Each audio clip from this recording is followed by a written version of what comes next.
Assalamualaikum to our lecture, Miss Bibiana and all my classmates. Today, we from Group 4 will present to you the analysis of the factor that widen the gap between developing and least developed countries in this region, which is Asian.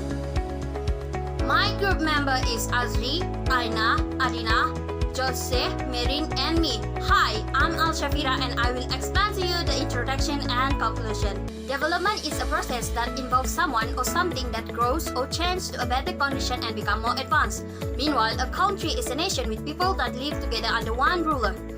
Asean, or the Association of the Southeast Asian Nations, is an intergovernmental organization consisting of 10 members. This association was established in 1967 in Bangkok, Thailand. The population of Asean consists of 650 million people. Their combined GDP is 2.8 trillion. Factors that widen the gap in terms of least and developed countries in this region is through education factors. Education plays a significant role in changing the educational landscape and shaping a country's learning outcomes. When a society is educated, it has a high level of educative and productive efficiency, along with high growth rates in the country. There are some ASEAN countries that still have rural areas that have not enough quality of education since government education system is non-existent. For example, education in Myanmar, which there is a school building but no teachers working in the village. Teachers are reluctant to go to the rural areas as they receive no adequate salaries to compensate them for this. As a result, rural schools are frequently overcrowded with a high student-to-teacher ratio. On the other hand, in some countries such as Brunei, the teachers are willing to work in remote places because they have offered with a specific incentive in several nations. This is totally different with Myanmar, where government does not offer any incentive or welfare to the teachers. Brunei is improving the quality of their teaching personnel through greater in-service and pre-service training, as well as the recruitment of more qualified teachers. Education can increase community and private sector involvement in the education of the country. The higher the level of education, the higher the level of involvement in the community and private sector in providing education opportunity. In conclusion, children and youth are the nation's future and will be responsible for its progress. When a society is educated, there is a large educative and productive efficiency with quick rates of country development. Healthcare services can be related as the provision of medicine, medical, hospital services, nursing, and many more. It is a type of business entity which comes up with treatment of human diseases, and the procedure will be performed by individual for diagnosing or treating people's disease. In ASEAN countries, there is gap on healthcare services between the developing countries and the least developed countries. The gap of healthcare services between these developing countries and least developed countries can be seen clearly from the aspect of the way the country is handling the COVID-19 cases that hit the world in the early 2020. In terms of medicine, a developed country has more advanced technology because it has deeper expertise as a result of the wisdom of its people to learn the new technology from other advanced countries in the field of medicines. This can be seen in terms of the speed of the swab test result that serves to detect COVID-19 infection in a person, where in Singapore, it takes time for only 3 hours with 99% accuracy. These findings are much more quicker than those obtained in hospital, which usually takes 7 hours. From here, we can see that Singapore is one of the advanced countries in terms of medical technology that available in the country. Furthermore, by having a more advanced healthcare service, the life expectancy rate of the people for a country will also increase. For instance, the developed countries in ASEAN such as Singapore, Malaysia, and Brunei rank top 100 in life expectancy by country for women and men in 2020 is due to the advanced technology in detecting disease that been faced by the young and old. This is because dangerous diseases such as cancer, HIV, AIDS, Alzheimer, and many more can be detected quickly. By that, young people and old people in the country will not die quickly. As we know, people in developed countries have high tendency of awareness in terms of health, and these developed countries also have played their role by spreading awareness in terms of healthcare to the citizens. For example, in Malaysia itself, the government way of spreading awareness among the citizens is by providing early healthcare-related exposure since school days.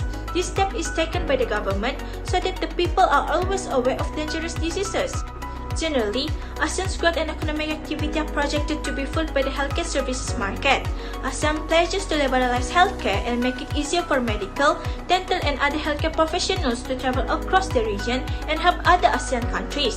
In the long run, Southeast Asian life expectancy is predicted to outstrip that of other ASEAN regions, putting pressure on healthcare providers to develop expertise and services for caring of the elderly.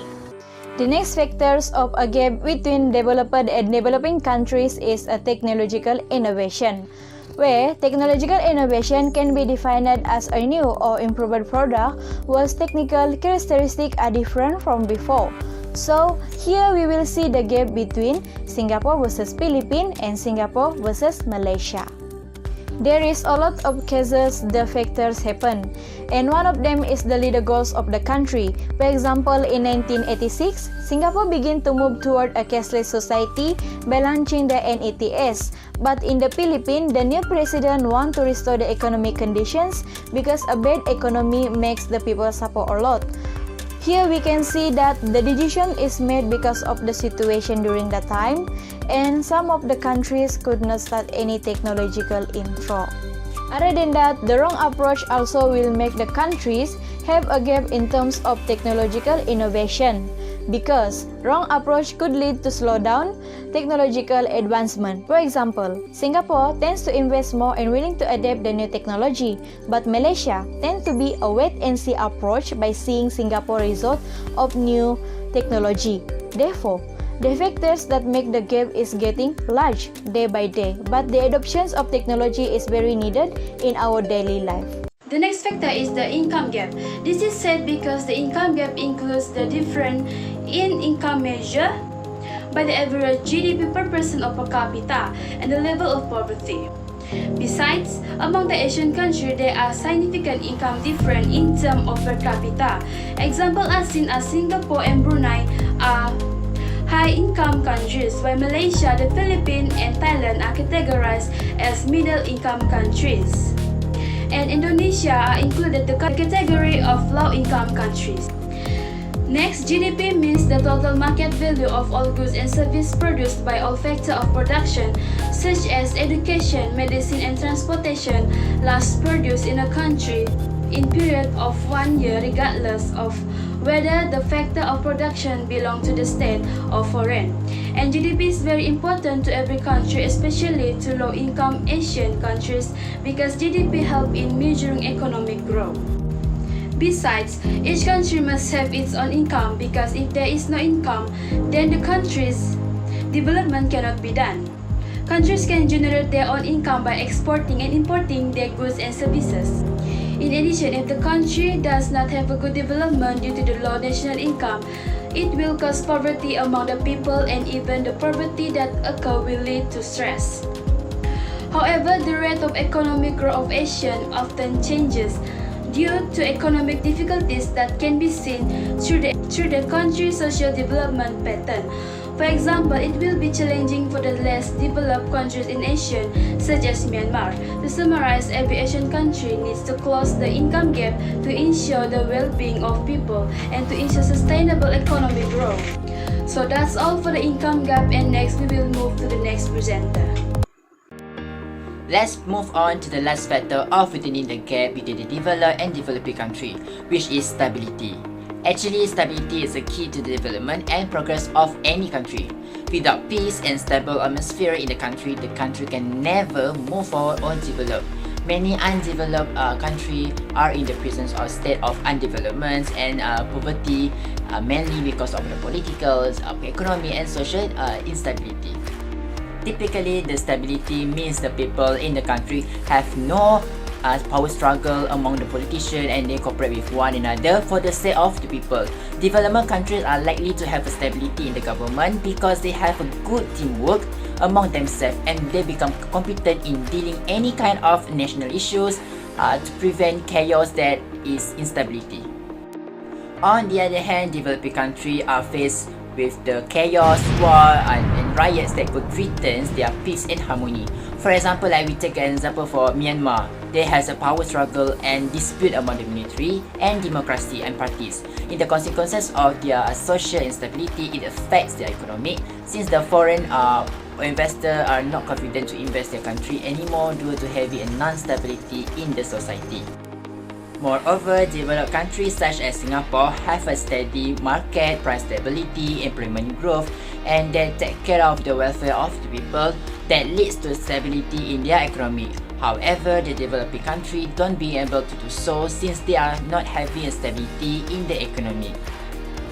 In conclusion, the 5 factors, which is education, healthcare service, income gap, technological invention, and a country's stability show us why the gap between the developed and least developing country in Asia extended. Thus, for these developing and least developed countries to become a well-developed country, one must take an example and plan the goals to achieve these goals and to enjoy the luxury and prosperity in becoming a well-developed country.